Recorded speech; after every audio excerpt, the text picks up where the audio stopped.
दानानामपि सर्वेषां गवां दानं प्रशंस्यते। गावः श्रेष्ठाः पवित्राश्च पावनं ह्येतदुत्तमम्।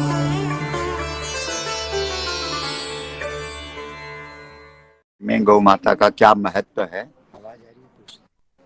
इसकी आवाज आ रही है साहब? तो इस विषय में जी महाराज जी, आवाज आ रही है। जी जी जी। तो सबसे पहले हम लोग मानव, तो नव शब्द का अर्थ होता है नया, और माँ का अर्थ माँ है। तो इस सृष्टि में, इस जगत में, इस संसार में वास्तव में मानव को मानवता का पाठ पढ़ाने वाली जो है वो गौ माता है। हमारे वेदों में गाय के लिए स्पष्ट उद्घोष है, माता रुद्राणाम दुहिता वसूनाम स्वसादित्यानाम अमृतस्य नाभि गोस्तु मात्रा न विद्यते तेन शीसेन विद्यामो। मतलब अग्न्या नाम दिया गया है गौ को। तो जो हमारे यहाँ जन्मनः जायते शूद्रः संस्कारात् द्विज उच्यते। जब व्यक्ति जन्म लेता है तब सब एक जैसे होते हैं, लेकिन संस्कार से वो व्यक्ति दूसरा जन्म पाता है। द्वे जायते द्विजः। तो अभिप्राय ये है कि हमारे यहाँ जो 16 संस्कार हैं, उन 16 संस्कारों को संपादित करने वाली भी गौ माता है। अगर व्यक्ति है और उसमें संस्कार नहीं है, मानव है और उसमें मानवता नहीं है, तो क्या लाभ है उस मानव से। मिर्च है और उसमें तीखापन नहीं है, तो उसे कौन मिर्च कहेगा। करेला है लेकिन कड़वाहट नहीं है, तो उसे कौन करेला कहेगा। तो वास्तव में आज देखा जाए तो जब से हमारे जो ऋषि मुनि थे वो गौ का आश्रय लेकर के किसी नदी के तट पर सघन वन में अपनी साधना उपासना करते थे।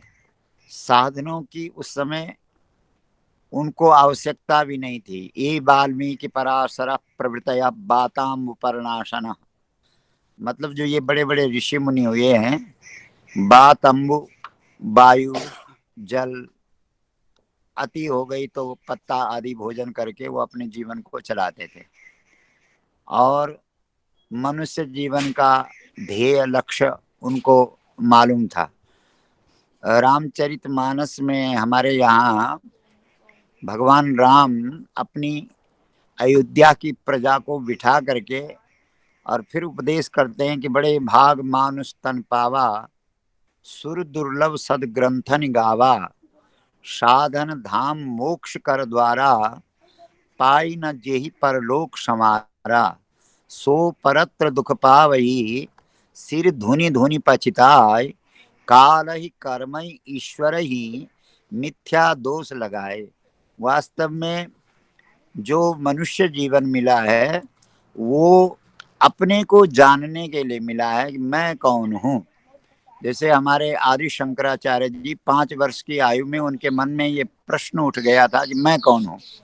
को हम कुतः आयात, का में जननी, को में तात।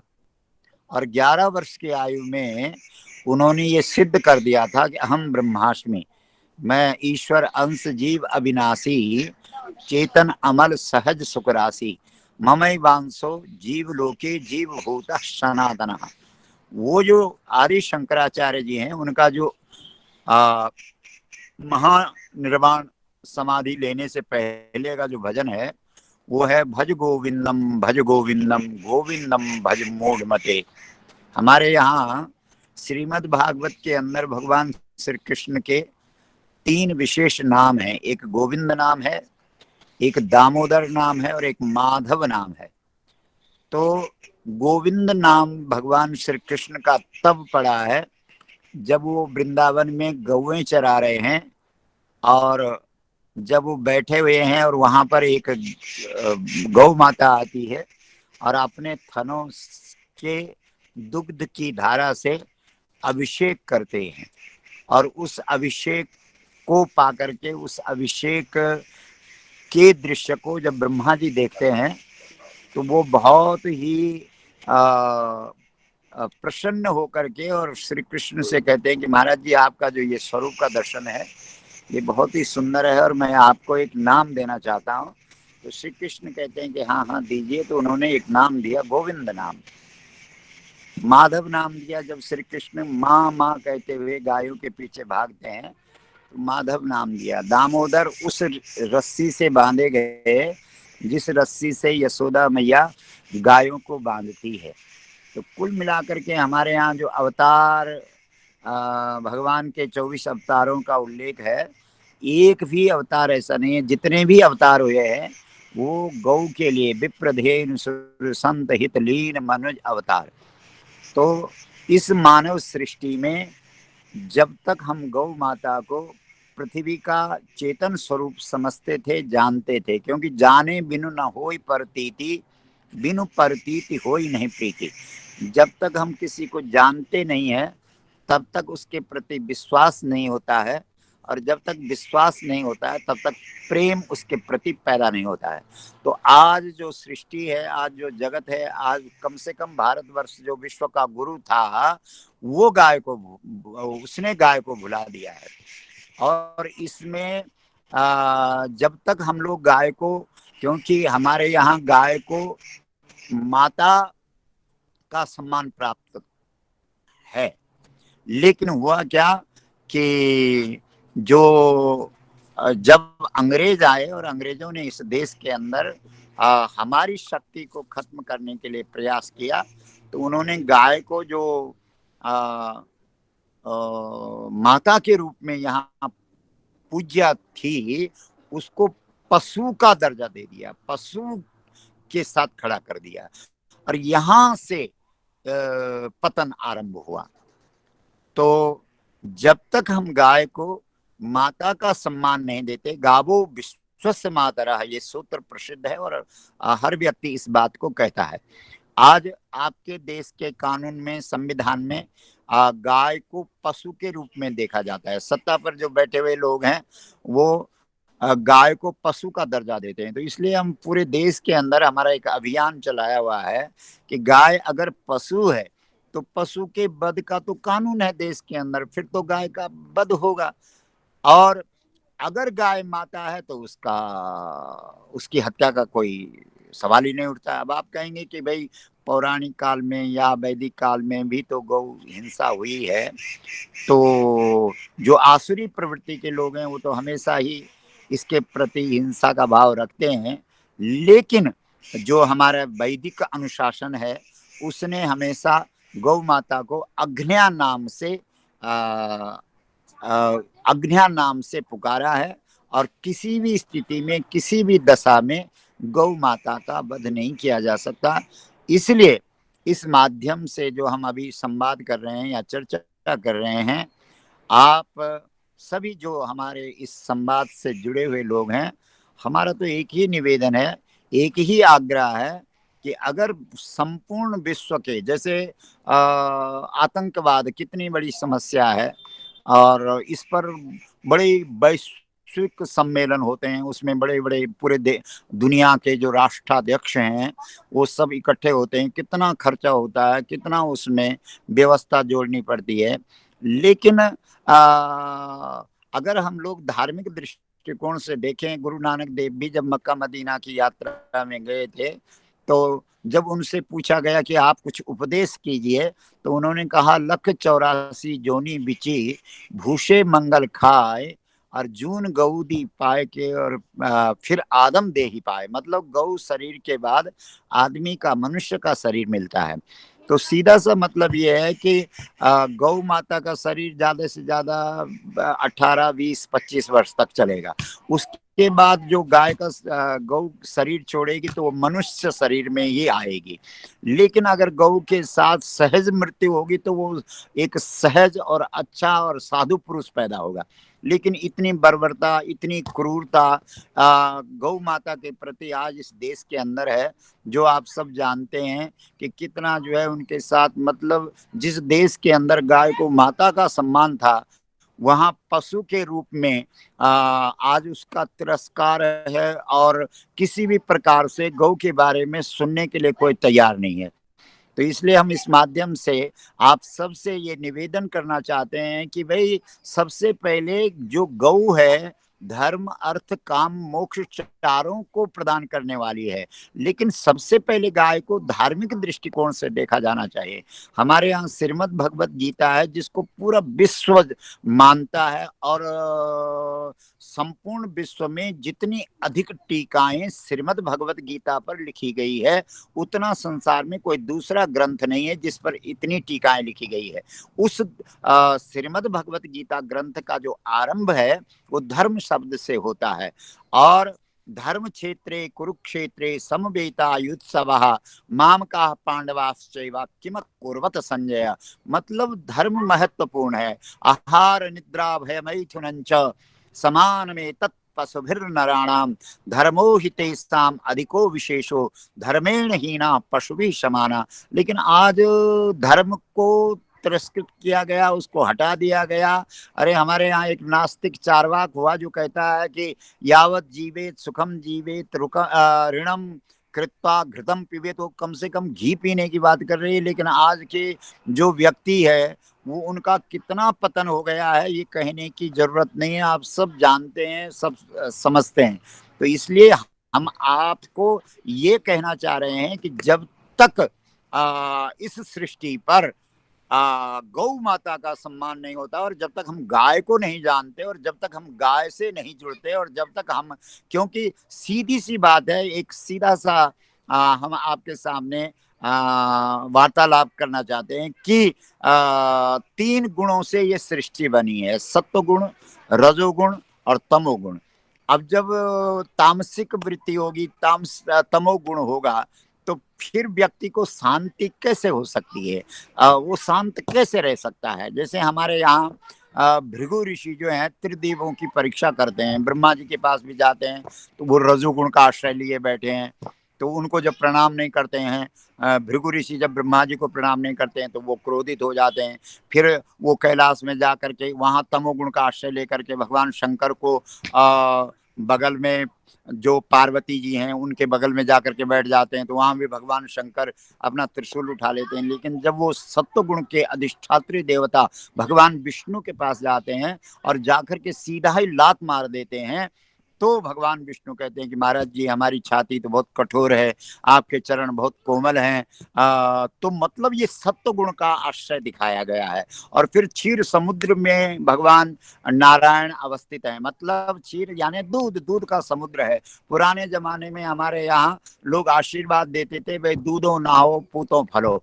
तो जब तक इस सृष्टि पर व्यक्ति गौ माता का आश्रय नहीं लेगा तब तक वो सात्विक नहीं बनेगा। सात्विक श्रद्धा धेनु सुहाई, जो हरि कृपा हृदय वसी आई। जब व्यक्ति सात्विकता से युक्त होगा तभी वो शांति को प्राप्त कर सकता है, और सात्विकता को प्राप्त करने के लिए गौ माता का आश्रय लेना जरूरी है। संस्कारित होने के लिए गौ माता का आश्रय लेना जरूरी है। हमारे यहाँ सूदास जी ने भजन गाया है, मैया मोरी मैं नहीं माखन खायो, भोर भयो गैयन के पाछे मधुबन मोई पठायो। भारतवर्ष में तो, हमारी भारतीय संस्कृति में तो 10 वर्ष तक का जो बालक होता था, बालिका होती थी, वो गौओं के बीच में रहती थी, क्योंकि उसमें 16 संस्कार स्थापित करने थे। और संस्कार किसी विद्यालय में नहीं मिल सकते, संस्कार किसी दूसरे स्थान पर मिल ही नहीं सकते हैं। संस्कार देने वाली तो केवल गौ माता है। इसलिए अगर इंसान को, मनुष्य को संस्कार के रूप में और संस्कारित देखना अगर हम चाहते हैं तो उसके लिए गौ माता का आश्रय लेना ही पड़ेगा।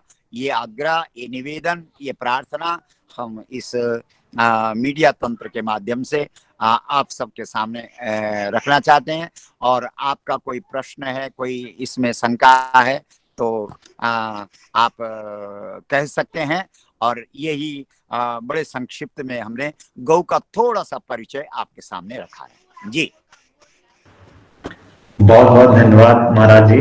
मेरी आवाज आ रही है आप तक? हाँ जी, आ रही है आवाज आ रही। कुछ कुछ प्रश्न हैं तो उसको हम हाँ आपके समक्ष रखना चाहेंगे। बिल्कुल बिल्कुल, आप रखिए साहब प्रश्न। जी, पहला प्रश्न ये है कि गौ माता और मानसिक स्वास्थ्य के मध्य क्या संबंध है? हाँ जी।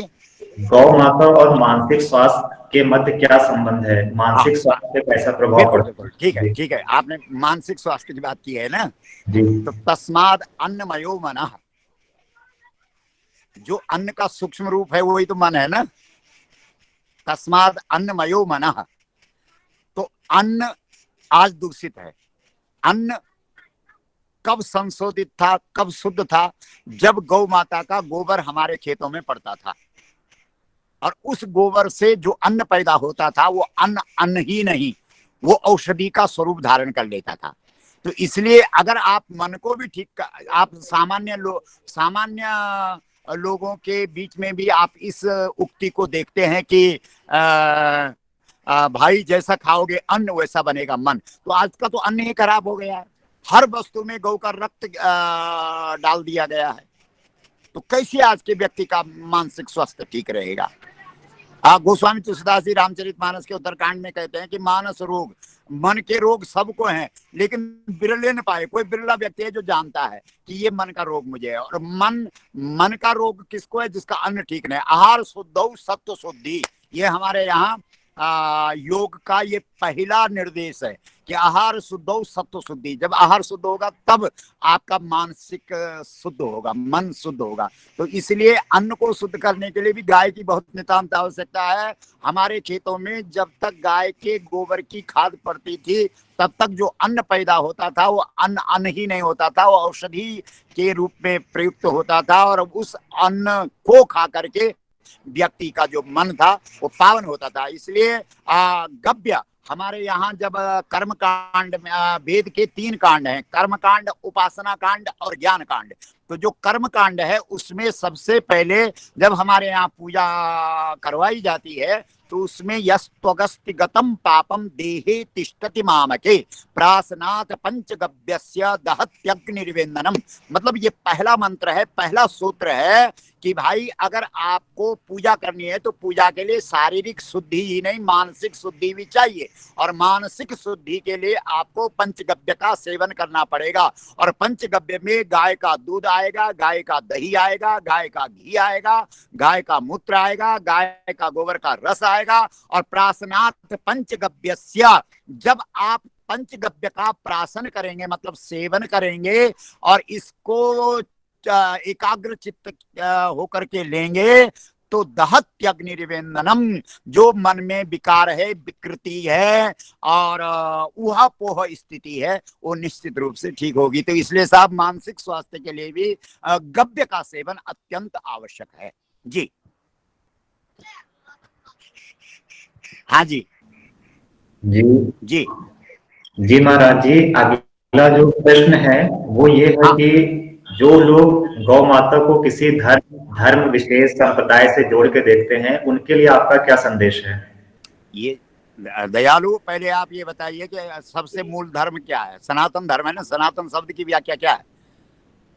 एष धर्म सनातन, मतलब जिसका न आदि है न अंत है। तो धर्म तो एक ही है संसार में और वो धर्म है सनातन, जो नारायण से आरंभ हुआ है, जो ब्रह्म से आरंभ हुआ है, जो ईश्वर से आरंभ हुआ। अब कोई 2100 साल पुराना है, कोई 2500 साल पुराना है, कोई 1400 साल पुराना है, कोई 500 साल पुराना है। और आज धर्म बनाने के लिए इतने पंथ और इतने संप्रदाय के अधिष्ठात्री व्यक्ति विशेष इस देश के अंदर हजारों लोग खड़े हैं जो नए नए धर्म बनाने के लिए तैयार है। तो वास्तव में इस देश के अंदर सनातन धर्म था और सनातन धर्म ने हमेशा गौ माता को विशिष्ट स्थान दिया है। और गौ को जो ये पंथ और संप्रदाय हैं ये बने ही तब हैं जब गौ की उपेक्षा हुई है। तो वास्तव में सनातन में गौ माता की उपासना है। और गाय को आप किसी पंथ में और किसी संप्रदाय में नहीं बांध सकते हैं। इस सृष्टि का जो स्वरूप है, जैसे हमारे यहाँ वेदों के अंदर, पुराणों के अंदर, उपनिषदों के अंदर ये बात बार बार आई है कि पृथ्वी ने जब भी चेतन स्वरूप धारण किया है तब उसने गौ का स्वरूप धारण किया है। तो ये तो सृष्टि पर रहने वाले प्रत्येक प्राणी का परम कर्तव्य बनता है कि वो गौ को समझे, गौ को जाने और गौ माता का आश्रय लेकर के अपने मानव जीवन को सफल करे। जी महाराज जी, हमारे साथ एक प्रोफेसर जुड़े हुए हैं, वो आपसे कुछ प्रश्न करना चाहते हैं। हाँ बिल्कुल, प्रश्न करें साहब। जी नमस्कार। मैं डॉक्टर मनीष गुप्ता बोल रहा हूँ जी और मेरा आपसे एक प्रश्न है। आपने बहुत अच्छा जी जी जी गुप्ता साहब बोलिए। हाँ जी, आवाज नहीं आ रही। हाँ जी हाँ जी। वायरस की समस्या है, विषाणु की समस्या है, कैसे हाँ हम लोग से बच सकते हैं कि जो विषाणु हमारे तक, हमारी इम्यूनिटी को जो कमज़ोर करके हमें मार रही है, या तथाकथित जो लोग किसी बीमारी से ग्रसित हैं जी उनको बचाव के लिए हम लोग क्या कर सकते हैं कि काऊ प्रबंधन जो एक ग्राम प्रबंधन के स्तर पे इसको किया जाता है, लेकिन क्या हम लोग शहरों में इसको किस प्रकार से जागरूकता फैला सकते हैं? बहुत अच्छा प्रश्न गुप्ता साहब। दयालु, इसमें यह है कि जब ये, जैसे हम प्रत्यक्ष जो अभी वर्तमान में देश के अंदर चल रहा है, देश के अंदर नहीं विश्व में चल रहा है, ये कोरोना वायरस चल रहा है, तो हमने आरंभ में ही कहा कि भाई हमारे यहाँ धर्म शास्त्रों में पहले ही पेटेंट करा रखा है कि भाई जो पंचगव्य है उसका सेवन करने वाले को कोई भी वायरस अटैक नहीं कर सकता, आक्रमण नहीं कर सकता, और कोई भी जो अस्थियों तक, हड्डियों तक जो बीमारी पहुंच गई है उसका निराकरण भी पंचगव्य से होता है। प्रासनात पंचगव्यस्य दहत्यग्नि रिवेंदनम, मतलब पंचगव्य का सेवन करने वाला जो व्यक्ति है वो अस्थियों तक, अच्छा इसका प्रमाण भी है, आप पढ़े लिखे लोग हैं सारे, कि भारत की संसद में स्वास्थ्य मंत्री का वक्तव्य था कि गौमूत्र से कैंसर जैसे भयानक रोगों का निराकरण हो गया, यानी उसका इलाज हो गया। तो ये बातें थी जब आरंभ हुआ था ये कोरोना वायरस, लेकिन बाद में फिर एक बार समाचार आया भी कि इस पर भी खोज हो रही है, इस पर भी, लेकिन इस बात को दबा दिया गया। सिर्फ इसलिए दबा दिया गया क्योंकि जो विश्व स्वास्थ्य संगठन है उसका जो इशारा होगा उस तरफ काम होगा ना। अगर गाय पर काम होता है तो भारतीय संस्कृति का बहुत ऊंचा स्थान हो जाएगा, बहुत ऊंचा सम्मान हो जाएगा। तो वास्तव में हमारे धर्म शास्त्रों में, जैसे आप, इस शरीर का निर्माण कैसे होता है, इसमें 5 तत्व हैं, पृथ्वी है, जल है, तेज है, वायु है और आकाश है। अब अगर हमारी ये पांचों तत्व ठीक रहेंगे तो बीमारी होने का कोई मतलब ही नहीं है। तो अब आप कहेंगे कि इन 5 तत्व को ठीक करने के लिए कौन से तत्व हमारे पास उपलब्ध हैं, तो पृथ्वी तत्व को ठीक करने के लिए पंचगव्य में गाय का जो गोबर है वो उपयुक्त है। जल तत्व जो हमारे शरीर में, उसको ठीक करने के लिए, उसको शुद्ध रखने के लिए, उसको विकृत न होने के लिए गौमूत्र का उपयोग किया जाता था। और जो हमारे यहाँ वायु तत्व है उसको ठीक करने के लिए, जो वायु तत्व है उसके लिए जो है गौ का दही है, और जो अपना आकाश तत्व है उसके लिए गाय का दूध है, और जो अग्नि तत्व है उसको ठीक रखने के लिए जो गौ घृत है उसका प्रयोग किया जाता था। तो जो व्यक्ति पंचगव्य का सेवन करेगा उसके जो ये शरीर है ये शरीर ठीक रहेगा। मतलब पंच तत्वों को शुद्ध करने के लिए पंचगव्य का सेवन करना पड़ेगा, और जो पंचगव्य का सेवन करेगा उसके पंच तत्व ठीक रहेंगे और उसको कोई व्याधि उपाधि, कोई किसी भी प्रकार से वह ग्रसित नहीं होगा। तो ऐसा हमारे ऋषियों ने प्रयोगात्मक करके और फिर ये बातें बताई थी, क्योंकि हमारे यहाँ आचार्य उसी को कहते हैं जो पहले आचरण में उतर उसके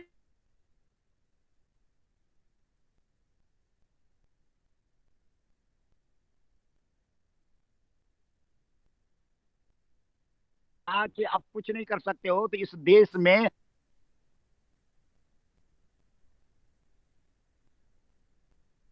आप गोबर के उपले जलाओ, उस धुएं से ही ये जो छोटे मोटे वायरस हैं ये तो वैसे ही मिट जाएंगे। लेकिन आज का व्यक्ति, धार्मिक व्यक्ति से अगर आप पूछेंगे कि तू गाय पर भरोसा रखता है, तो वो गाय पर भरोसा नहीं रखता, वो बिल्ली पर भरोसा रखता है। अगर वो घर से चलता है और बिल्ली, उसका धार्मिक व्यक्तियों की बात मैं कर रहा हूँ, तो अगर वो घर से चलता है और उसके रास्ते को बिल्ली काट देती है तो वो फिर वापस हो जाता है।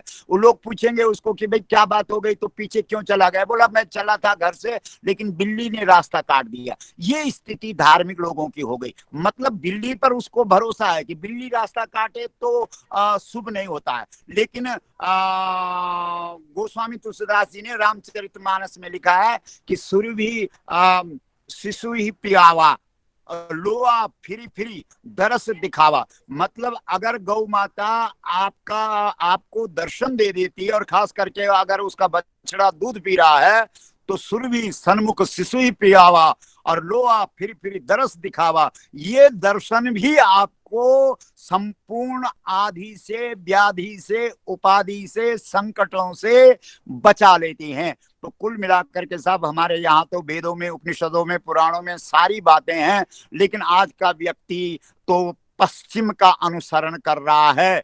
और जब व्यक्ति पश्चिम की ओर जाता है और फिर जिसको दिशा भ्रम हो जाए, और जब दिशा भ्रम हो जाए तो गोस्वामी जी ने इस पक्ष में एक बात लिखी है कि जब जेई दिश भ्रम भयउ खगेशा पश्चिम दिशि उदित दिनेशा। मतलब जब किसी को दिशा का भ्रम हो जाता है तब उसको लगता है कि पश्चिम दिशा में सूर्य उदित होता है। तो मुझे लगता है कि आज गौ माता की उपेक्षा करने के कारण आज पूरा जो मानव समाज है वो इतना भ्रमित हो गया है कि उसको जो दिशा है, उसको जो निर्देशन है, उसकी जो नजर है, उसकी जो दृष्टि है, वो जो निर्देशन चाह रहा है वो पश्चिम से चाह रहा है।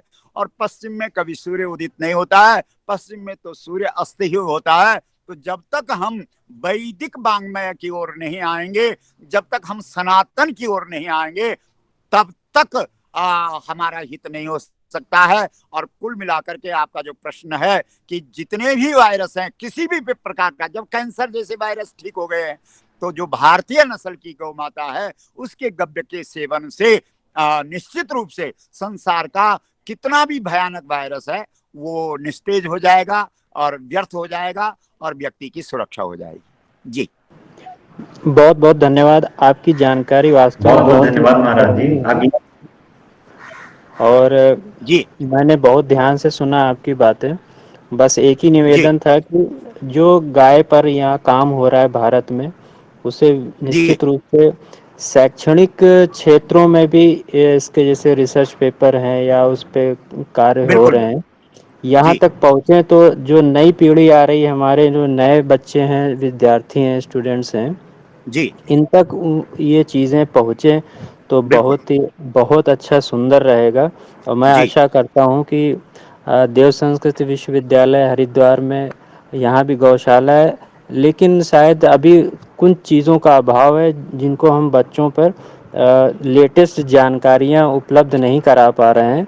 जी अगर जी आपके माध्यम से कहीं ऐसे रिसर्च शोध हो रहे हों तो जी कृपया आपसे निवेदन है, जी करुणा के माध्यम से, नहीं, ऑर्गेनाइजेशन हम के तो ये माध्यम चाहते से। थे अभी यहाँ हिमालय में 6 महीने का एक यज्ञ हुआ था, उसमें एक ग्रंथ की रचना हुई है धेनु मानस, और उसके आधार पर इस देश के अंदर 2500 कथा वक्ता गौ कथा का प्रवचन करते हैं। तो धेनु मानस भी अगर इस देश के पाठ्यक्रम में सम्मिलित हो जाए तो बहुत कुछ जानकारी गौ माता के बारे में मिलेगी। और हम तो जो अपने कुलपति हैं देव संस्कृति विश्वविद्यालय के, उनसे भी मिले थे, और हमने तो ये भी निवेदन किया था कि जो गायत्री मंत्र है इस देश के अंदर वो तो गाय का मंत्र है, लेकिन गाय के साथ किसी ने भी न्याय नहीं किया। सही बात है गायत्री मंत्र तो गाय का मंत्र है, तब सभी जी, तो उसमें सूर्य है, तो सूर्य कहाँ है? सूर्य तो गाय की पीठ में है। बिल्कुल वरेण्यम, इसका वरण करना चाहिए। अब किसका वरण करें, अब किस किस का वरण करें, कहाँ कहाँ जाएं, अमेरिका का वरण करें कि जापान का वरण करें, लेकिन गाय का वरण करना हमने छोड़ दिया है। सही बात है। तो वास्तव में साहब सब कुछ हमारा तब तक ठीक नहीं होगा जब तक हम गाय को उस वो स्थान नहीं देंगे जो उस माता का स्थान था, और फिर वो अपना वैभव प्रकट करेगी और निश्चित रूप से हम लोग जो है सब धन्य हो जाएंगे और जीवन भी मानव सृष्टि ही बहुत अच्छी हो जाएगी और सब लोग जो है परस्पर प्रीति करेंगे और संसार से सारा भय व्याधि रोग मिट जाएंगे। जी प्रणाम प्रणाम।